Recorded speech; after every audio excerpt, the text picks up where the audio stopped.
जब हम अभ्यास करते हैं, लेकिन आजकल हम अभ्यास करना ही छोड़ दिया।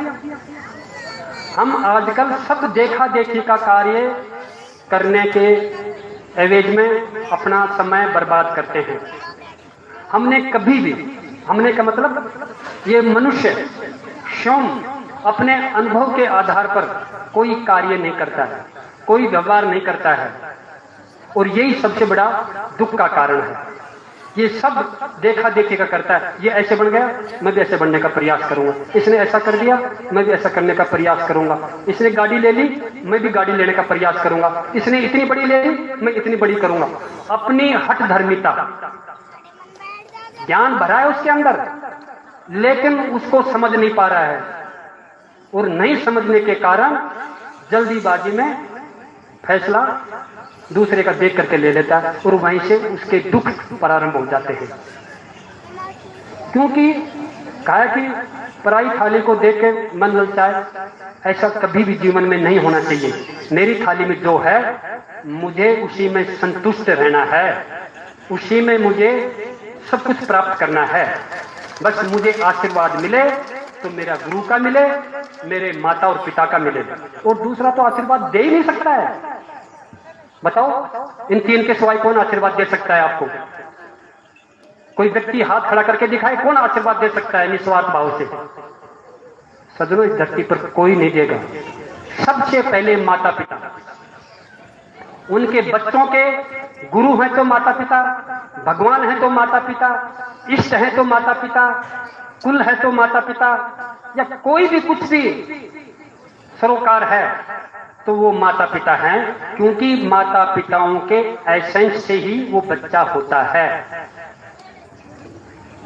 यदि बच्चा किसी साधु संत के पास जाता है, बैठता है, उसको टाइम देता है 1 घंटा 2 घंटा, और वही टाइम यदि बच्चा अपनी माता के पास बैठे, अपने पिता के पास बैठे, उनकी चीजें सुने और उनके कहे अनुसार चलने का प्रयास करें, अभ्यास करें, तो पिताजी अपने आप ही कह देंगे, बेटा जाओ मंदिर के भी दर्शन करिए, बेटा अब ये भी करिए।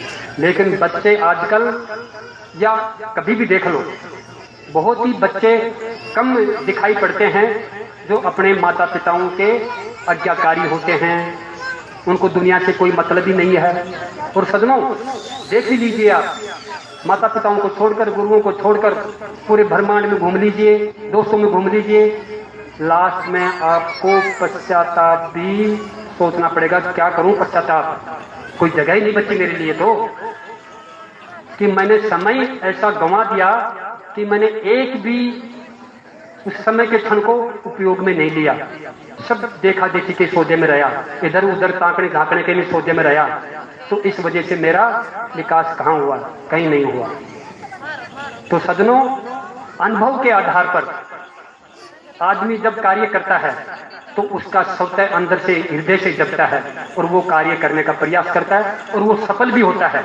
और जब सफल होता है तो इतनी प्रसन्नता होती है, उसको कार्यों को बढ़ाने का और मन करता है। जैसे होता है ना, साहस बढ़ता है, हिम्मत बढ़ती है। साहस का मतलब ये नहीं है कि वो उसको डर ही नहीं लगेगा, डर आएगा, लेकिन डर के आगे घुटना नहीं टेकेगा, साहस उसको आगे बढ़ाने का प्रयास करेगा। ये साहस की ताकत होती है, आत्मविश्वास की ताकत होती है।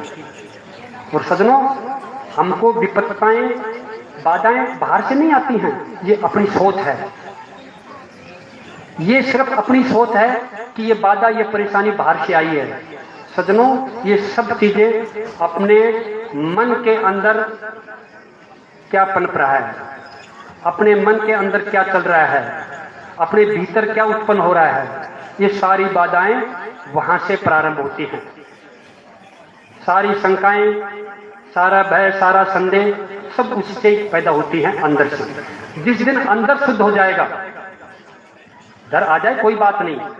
समुद्र में एक नाविक नाव चलाता है तो तूफान को देख करके, बड़ी बड़ी लहरों को देख करके डर तो लगता है, लेकिन उसका साहस है कि वो आगे बढ़ता है और फिर उस लहर को भी पार करता है। ऐसा नहीं कि डर वाले सफल नहीं होते हैं, सज्जनों, ऐसा नहीं कि सफल वो हुए हैं कि जिनको कभी डर ही नहीं लगा हो, ऐसा नहीं है। सफल वो ही हुए हैं जिनको डर तो लगा था लेकिन हिम्मत नहीं हारी, वो डर से पार उतर गए, वो सफल हुए हैं। तो सज्जनों, हमारे अंदर के डर को निकालना पड़ेगा।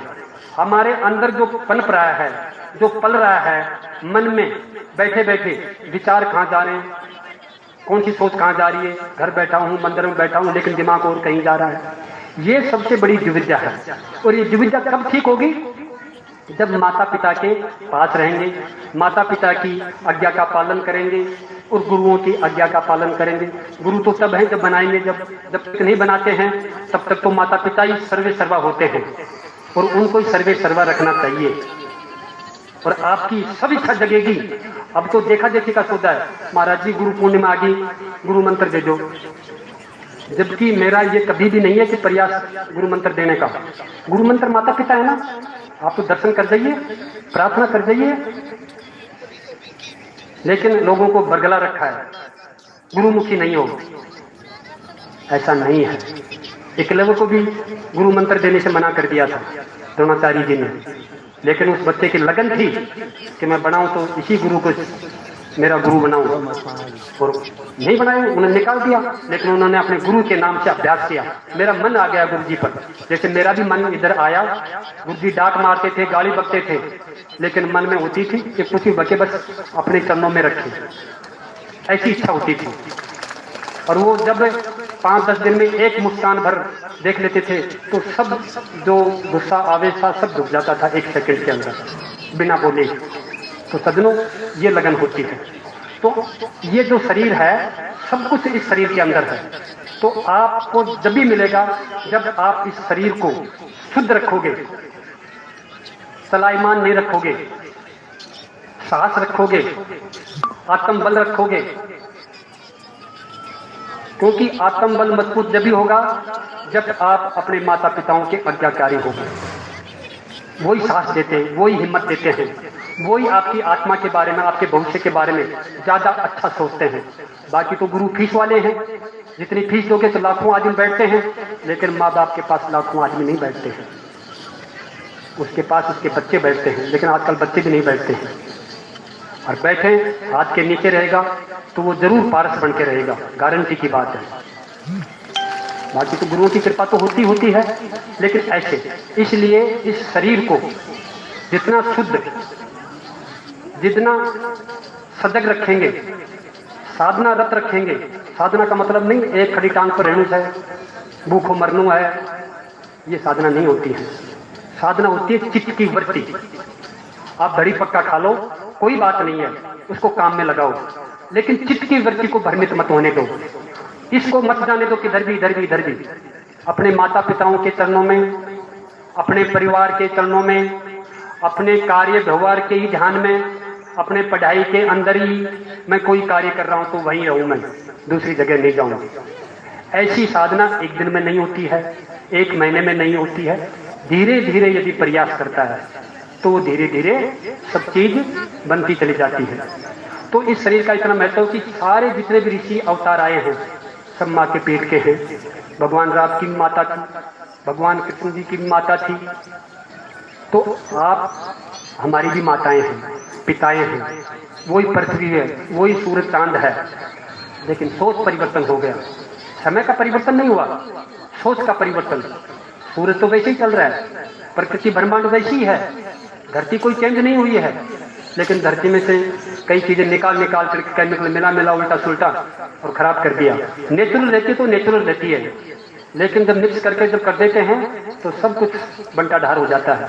तो हम बंटा ढार की तरफ, कगार की तरफ जा रहे हैं, सुधरने की तरफ नहीं जा रहे हैं। कोशिश हो रही है, लेकिन भारत देश बहुत बड़ा है, जनसंख्या 150 करोड़ है। तो इसको अब आप देखिए अमेरिका का क्या हाल है, जितने भी जो दूसरे कंट्री बाहर, उसमें कोई 6 करोड़ जनता है। 6 करोड़ तो हमारी राजस्थान में भी 6 करोड़ 7 करोड़ है शायद। ऐसे तो बड़े बड़े देश हैं जो उनमें भी गरीबी है, लोग मजदूरी करते हैं, लोग फुटपाथों पर दुकान लगाते हैं। आप इसको ये मत समझिए कि मैं फुटपाथ की दुकान नहीं लगाऊंगा, यही तुम्हारी कमजोरी है। तुम कर्म करके राजी नहीं हो और फिर कहते हो हम बेरोजगार हैं। कितने लोगों ने जो अनोदर आदमी बाहर के इतने काम करे जिसकी कोई सीमा नहीं है, और हमारे सनातनी क्या 10वीं कर ली, क्या 12वीं कर ली, मैं तो इंजीनियर बनूंगा, और नंबर कितना है 33%। अब बताओ इंजीनियर में क्या नंबर आओगे? 50%। न मैं पास कर ली, बीए पास कर ली, सारी पास कर ली, कैसी पास करी है वह चीज तो देखनी पड़ेगी ना। ऐसे थोड़ी ना पास कर दिए तो जरा वहां भी एडमिशन बन जाए जैसे हो जाएगा। भैया वहां पर भी कैटेगरी है, मेरिट है। ऐसे योग की भक्ति में भी मेरिट है, और मेरिट को पास करने वाला ही करता है, वहाँ बड़ी बड़ी मेरिट फेल हो जाती है।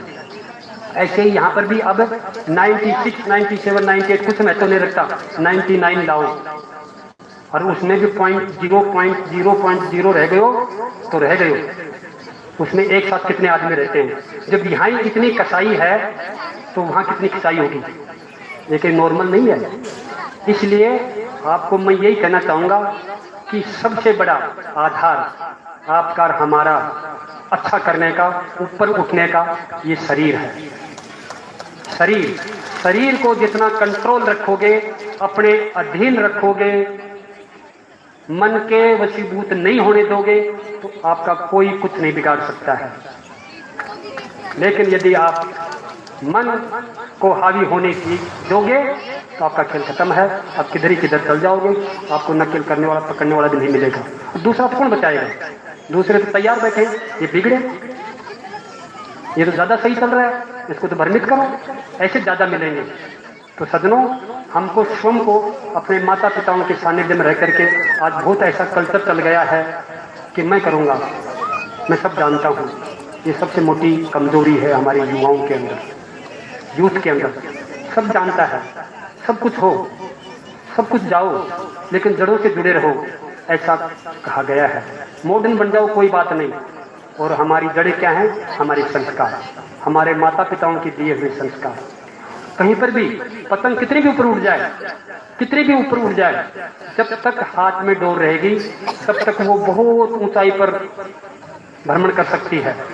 लेकिन जब पतंग ये सोच ले कि मुझे छोड़ दे एक बार, मैं और ऊपर चल जाऊंगी, जैसे बच्चा कहता ना, पापा जी रहने दो आप, मैं जानता हूं सब, मेरे पास बहुत नीचे काम करते हैं, मेरे रात दिन यही काम है, आप नहीं जानते हो बेटा, इतना अनुभव तेरे को नहीं है। नहीं पिताजी, मैं सब जानता हूं। ऐसी स्थिति आज के युवाओं के अंदर है। तो सज्जनों, जो हमारा अनुभव है ये हमारा चिंतामणि रतन है। अनुभव के द्वारा ही हमें प्रतिफल प्राप्त होते हैं, अनुभव के द्वारा ही हमें आनंद प्राप्त होता है। और अभ्यास से अनुभव, और अनुभव से कहे गए वचन बहुत फलदायी होते हैं। और बुद्धिजीवी लोग बुजुर्गों की बातों को धारण करके और अपने जीवन को उन्नत करते हैं। और मेरे जैसे मूर्ख, अरे ठोकरा है, क्या क्या जानेंगे। तो सज्जनों, क्योंकि जो अनुभव होता है वो बुजुर्गों का तप का फल होता है। उन्होंने तपस्या की हुई होती है, और अपन इतनी तपस्या नहीं की हुई होती है। लेकिन अब छोटा सा अनुभव को हम बहुत बड़ा समझ लेते हैं कि मैं सब कुछ जानता हूँ। यही सबसे मोटी कमजोरी है। इस अनुभव को लेने के लिए हमें बुजुर्गों की बात को मानना पड़ेगा। उनके कटु वचन होते हुए भी कीमती होते हैं, सोने की तरह कीमती होते हैं। तो सज्जनों, हमें अनुभव पर चलना है, हमारे खुद के स्वयं के अनुभव पर कार्य करना है। और ये अनुभव मनुष्य जब अभ्यास करता है उससे अनुभव पैदा होगा, और इस अनुभव से हम कई बड़ी मुसीबतों को पार पा सकते हैं, और अत्यंत कठिन लक्ष्य को भी प्राप्त कर सकते हैं। वो कैसे? एक बार एक राज्य का राजा था, और उस राज्य में बहुत ज्यादा बुजुर्ग लोग थे। तो उस राजा ने सोचा कि ये बुजुर्ग लोग खाली बैठे रहते हैं, ये मेरे राज्य में किस काम के हैं, ये कुछ काम नहीं करते हैं। और उससे राजा को उन बुजुर्गों से हीन भावना होने लगी मन ही मन के अंदर। रोज उसको मन ये क्रोध था कि ये जो बुजुर्ग लोग हैं इनको बाहर निकाल दिया जाना चाहिए, बाहर निकाल दिया जाना। एक दिन ऐसा उसके दिमाग में जच गई। मंत्री को बुलाया कि जितने भी बुजुर्ग लोग हैं इस राज्य में, ये कोई काम के नहीं, ये देश और समाज के लिए भार हैं, इनको राज्य की सीमाओं से बाहर छोड़ाइए। उस मंत्री ने कहा, समझाया कि महाराज जी ऐसा नहीं है, ऐसा वो समझाने का बहुत प्रयास किया, लेकिन उसके तो अंदर ही अंदर वो पनप गए ना, क्यों बाहर से चीज नहीं आई। जब आदमी अंदर संशय और संदेह और भय पैदा कर लेता है, फिर आप उसको कितना ही समझाने का प्रयास कीजिए, बाहर की जितनी भी कमियां हैं वो कमियां पड़े कोई बात नहीं है, बाहर की कितनी भी कठिनाइयां आई हैं कोई बात नहीं है, कितनी भी बड़ी आपदा आ जाए कोई बात नहीं है, लेकिन अंदर कोई आपदा आ गई, आपके मन के अंदर कोई आपदा आ गई, कोई संशय होगा, कोई भय हो गया, कोई संदेह हो गया, तो सदनों वो नहीं निकलेगी। उसके तो बैठ गई, इनको बाहर निकालो। और नाराज हो गया, मंत्री जी ने समझाया तो नहीं माने थे, दिन आ गया भाई, वो सबको बेचारों को, सब आदमियों को बाहर निकाल दिया। मैं शॉर्टकट में सुना रहा हूँ जल्दीबाजी में, फिर हमारे गायकार भी बैठे हुए हैं, तो उन्होंने फटाफट सबको, पूरे राज्य में जितने भी बुजुर्ग थे